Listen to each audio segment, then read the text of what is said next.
நிகழ்வுல கலந்து கொண்ட அனைவருக்கும் வணக்கம். இன்னைக்கு நான் பேச போற சிறுகதையின் பேர் வந்து எழுத்தாளர் ரஃபீக் ராஜா எழுதிய எளியவன் குறிப்புகள் என்ற சிறுகதை புத்தகத்திலிருந்து அவார்டு கம்பெனி அப்படிங்கிற ஒரு சிறுகதை தான். அஹ் கல்லூரி படிக்கும்போது வந்து இவர் வந்து பார்ட் டைமா வந்து ஒரு ஸ்டூடியோல வேலை பார்க்குறாரு. ஸ்டூடியோனா பெரிய ஸ்டூடியோ கிடையாது, போட்டோ எடுக்கிற கடை. அதாவது அவர் பிரம்மாண்டமா ஏவிஎம் ஸ்டூடியோ மாதிரில சின்ன ஸ்டூடியோ. அந்த ஸ்டூடியோல வந்து காலேஜ் போயிட்டு ஈவினிங் ஒரு பாக்கெட் மணிக்காகவும் அவருடைய அன்றாட செலவுக்காகவும் வேலை பார்க்குறாரு. அது சின்ன அறை தான், ஒரு 10க்கு 12 அதுல இருக்காரு. அதுல எல்லாருடைய அந்த ரூம் வந்து ஸ்டூடியோக்கு உண்டான அலங்கரிப்பு இருக்கும்ல. ஒரு 2 போட்டோ, மங்களகரமா ஒரு பெண்ணு வேணும். ஆனா பட் அவருக்கு மங்களகரமா பெண்ணு வந்து அவர் போட்டோல வந்து கிடைக்காதனால ஸ்னேகாவோட போட்டோ வந்து மங்களகரமா வச்சிருக்காரு. அதுல வந்து பின்ன 2 பூ, பான்ஸ் பவுடருங்கிற பேர்ல பேன்ஸ் பவுடர் அங்க வந்து வச்சு ஒரு 2 பூச்செடி வச்சு அலங்கரிச்சு ஊதா லைட்லாம் போட்டு ஒரு பிரம்மாண்டமா ஏற்படுத்தி வச்சிருக்காரு. அதுலதான் இவர் வேலை பார்க்குறாரு. இவருக்கு வந்து அதிகமா வந்து கஸ்டமர் கிடையாது. ஏன்னா கஸ்டமர் பில்டப் பண்ணிட்டு டெய்லி ஈவினிங் வந்து போட்டோவை கழுத்துல மாட்டிட்டு வேலைக்கு சார் கிளம்பிடுவாரு போட்டோ வந்து எடுக்கிறதுக்கு. போயிட்டு வரும்போது 4-5 போட்டோ எடுத்துட்டு வந்து இவர்கிட்ட காமிப்பாரு. எப்படின்னா இவரே காக்காக்கு காசு வாங்கி வடை வாங்கி விட்டு அதை எடுத்துட்டு போட்டுட்டு பின்ன வந்து இவர் வானத்தை பார்க்குற மாதிரி சிந்திக்கிற மாதிரி, ஏன்னா பின்ன வந்து பேனா வச்சு எழுதுற மாதிரிலாம் போட்டோ எடுத்து அங்க மாட்டி வச்சுட்டு அதை வந்து அலங்கரிச்சிடும். பட் கஸ்டமர் வந்து அதிகமா வரல. அப்படி இருக்குல்ல, ஒரு ரூம்ல வெயிட் பண்ணி கஸ்டமருக்காக வெயிட் பண்ணிட்டு இருக்காங்க. அப்போ ஒரு 2 பேர் வராங்க. அந்த 2 பேர் வந்த உடனே இவருக்கு வந்து கஸ்டமர் வந்துட்டாங்க. இல்ல, நாங்க வந்து ஒரு கலாச்சார மையத்துல இருந்து வரோம் அப்படின்னு விசிட்டிங் கார்டை கொடுக்குறாங்க. அந்த விசிட்டிங் கார்டு கொடுத்த உடனே அவருக்கு வந்து தூக்கி வாரி போடுது. என்னடா அது, நம்மளை தேடி விசிட்டிங் கார்டு விசிட்டிங் கார்டு பார்த்தனுங்க இதாது. இல்ல, நாங்க வந்து நான் வந்து செயலாளர் 2 பேர், இன்னொரு பொருளாளர், நாங்க 2 பேர் உங்களை வந்து சந்திக்க வந்தது. உங்களை 6 மாசமா நாங்க வந்து எங்க குழு வந்து உங்களை வந்து கண்காணிச்சிட்டு இருக்கு. நீங்க இந்த தெற்கு இதுலயே வந்து தெற்கு தமிழகத்துல வந்து நீங்க பெரிய போட்டோகிராஃபரு. ஏன்னா அதனால வந்து உங்களுக்கு வந்து நாங்க வந்து சிறந்த புகைப்பட கவிஞரா வந்து தேர்ந்தெடுத்திருக்கோம். சென்னையில வந்து ஒரு பிரம்மாண்டமான அறையில ஒரு பெரிய இயக்குநருக்கு எல்லாம் நீங்க அந்த அவார்டு வாங்க போறீங்கன்னு சொல்லி அவர் குஷி எடுத்தோன்னே அவர் கண்ணும் ஓடல காதும் ஓடல. அப்போ வந்து உடனே வந்து இவர் வந்து வேலை பார்க்குற கண்ணை காமிச்சு போய் பப்ஸும் கலரையும் வாங்கிட்டு வாங்குறாரு. அவனும் போய் பப்ஸும் கலர் வாங்கின சமயத்துல இவருக்கு ஒரு 30 ரூபா துண்டை தூக்கி போட்டாச்சு. இவர் கையும் ஓடல காலும் ஓடல. அப்போ வந்த பப்ஸ் அந்த பையன் வந்து பார்த்த உடனே, ஓஹா ஓனர் நம்ம பழைய ஓனர்ல ஆள் ரொம்ப குஷியா இருக்காரு, ஆள் மாறிட்டாரு அப்படின்னு சொல்ற. அப்போ அவர் சொல்றாரு, நீங்க வந்து வரத்துக்கு 2 நாள் முன்னாடி வந்து போய் ஒரு 2 நாள்ல வந்து உங்க இந்த சார்பை வந்து எத்தனை பேர் வராங்கன்னு நீங்க தெரியப்படுத்திடணும் அப்படிங்கிறாரு. உடனே இவர் வந்து எவ்வளவு நாளும் கூட்டு வரலாமா? அப்போ ஓனர் கேட்டு மினிதாரி கூட்டு போயிடலாம் அப்படிங்கிற தோரணையை கேட்கிற. எவ்வளவு நாளும் கூட்டு வந்தாருன்னா அப்படிங்கிறாப்ல. அவர் கூட்டு விட்டு போயிடுறாங்க. கார்டு கொடுத்துட்டு எதுனாலும் இந்த நம்பர் இருக்கு, இந்த நம்பருக்கு வந்து நீங்க தொடர்பு கொள்ளுங்க அப்படிங்கிற மாதிரி சொல்லிடுறாப்ல. அங்க போயிட்டு வந்து இவர் வந்து ஒரு ஒரு வாரம் கழியுது. ஒரு வாரம் கழிஞ்ச உடனே அந்த வேலை பார்க்குற பையன்ட்ட ஒரு 20,000 ரூபாய் கொடுத்துட்டு இந்த அக்கௌண்ட்ல போய் பைசா போட்டு வாடா அப்படிங்கிறாப்ல. இவனுக்கு ஒன்றும் தெரியாதுல்ல. ஆகா, இவனுக்கு வந்து கடையில மாசத்துக்கு 4 போட்டோ தான் ஓடும்.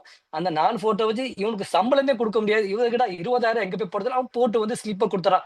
அப்போ சொல்றாரு, டேய் 30ஆம் தேதி நீ காலேஜ் லீவ் போடணும், நம்ம சென்னை ப்ரோக்ராம் போடும், அதுக்கு தான் வந்து 20,000 ஒரு ஆளுக்கு வந்து 2,000 ரூபாய், நம்ம 10 பேர் போறோம், ஒரு ஆளுகிட்ட 20,000 ரூபாய் கொடுத்துட்டு நம்ம ஃபங்க்ஷனுக்கு போறோம் அப்படின்னா, இவனுக்கு என்னடா நம்ம சம்பளமே 1,500 ரூபாய், 20,000 ரூபாய் கொடுத்து நம்மளை கூட்டு போறாரு. சரி, சென்னைக்குலாம் போறோம். இவர் குஷி, பயங்கர குஷி. ஓகே, கிளம்புவோன்ட்டு சரின்னு சொல்லிக்கிறா. அப்போ 30ஆம் தேதி நெருங்குது. அதுக்கு 2 நாளுக்கு முன்னாடி வந்து ஓனருடைய இதே ஸ்டூடியோவெல்லாம் வந்து மாத்திடுறாரு. ஏன்னா ஸ்டூடியோ மாத்தி ஒரு கபோர்ட் செட் பண்றாரு. இவரும் வந்து சிகை அலங்கார கடையில போய் வந்து நல்ல முடியெல்லாம் வெட்டிட்டு போ இவரும் பாத்துறாரு. அடுத்து போறதுக்கு ஒரு நாள் முன்னாடி வந்து சிகை அலங்கார கடைக்கெல்லாம் போயிட்டு வர்றாரு. வந்து ஆள் 2 இன்ச்சு மூஞ்சில மேக்கப் ஏத்தியாச்சு. ஆள் வந்து மேக்கப் ஏத்தி பயங்கர குஷியா வந்து ஒரு டெம்போ வேன்ல அடுத்த நாள் காலைல எஞ்சி கிளம்பி அங்க போறாங்க. போய் நிகழ்வு நடக்கிற அந்த இடத்துக்கு போயிடுறாங்க. போனவொடனே அங்க போனவொடனே வரவேற்க நல்ல ஓனருக்கு வந்து நம்மள அந்த பொருளாளர் செயலாளர் நிக்கிறாரு. நல்ல நல்ல சிரிச்சு நல்லா வரவேற்பாங்க. போனோன்னா அங்க ஒரு சின்ன சிரிப்புல ஒரு வாங்கினார். ஓனர் அதிலேயே வந்து கொஞ்சம் உடஞ்சிடறாரு. இவரு பெரிய சிரிப்பு கொடுத்தா அங்கேருந்து சின்ன சிரிப்பு தான் வருது. சரின்னு சொல்லி அந்த இருக்கையில போய் உட்காருங்க. அது 10 பேர் இவருக்கு ஒதுக்கப்பட்ட இடத்த பிளாஸ்டிக் சேரு. இவர் வந்து குஷன் சேரா இருக்கும் அப்படின்னு நினைச்சிட்டு போறாரு. ஒதுக்கப்பட்ட இடம் வந்து பிளாஸ்டிக் சேர் தான். ஆகா இந்த பிளாஸ்டிக் 20 ரூபா, ஒரு ஆளுக்கு 2000 ரூபாய்க்கே வந்து நானும் சரி நம்ம இதுலயே வாங்கி போடலாம். அவரோட எண்ணங்கள் மாறுது.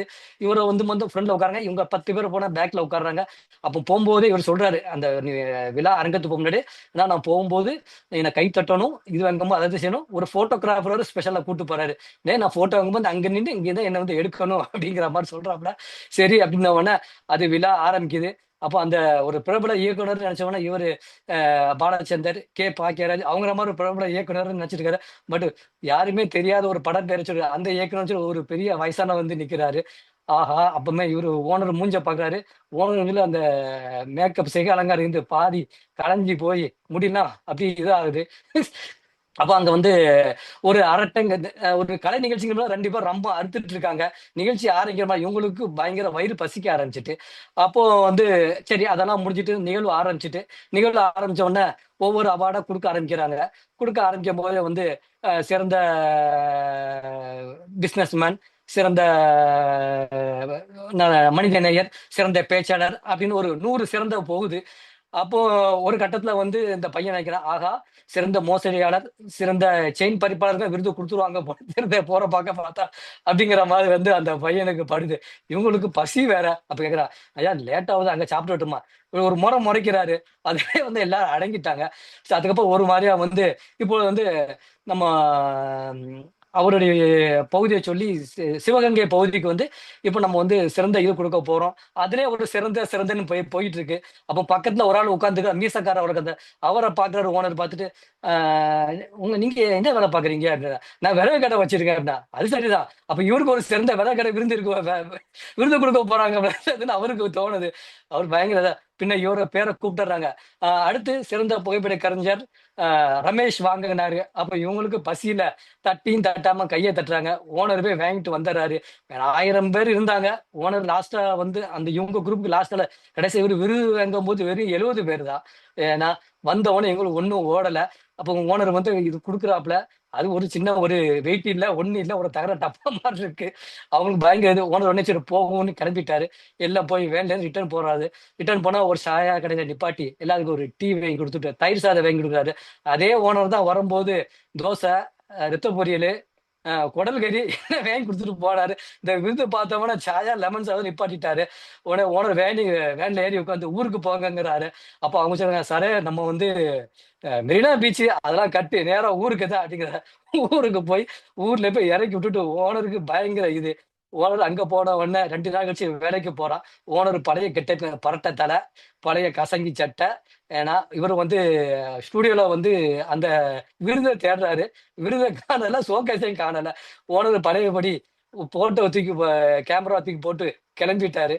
அது வந்து அவருக்கு வந்து இவரை பார்க்கற, அவரை பார்க்க என்ன சொல்ல முடியும்? ஆகா நம்ம ஏமாந்துட்டோமா, ஏமாந்தா பட்டமா தெரியல. 2 பேரும் சைகையிலேயே வந்து பேசிட்டு அந்த கிளம்பிற கதை ஒரு நல்ல ஒரு ஜாலியான கதை. யாரும் வாய்ப்பு இருந்தா அந்த கதையை எங்க படிச்சு பாருங்க. மிக சந்தோஷம் அந்த வாய்ப்புக்கு. மகிழ்ச்சி.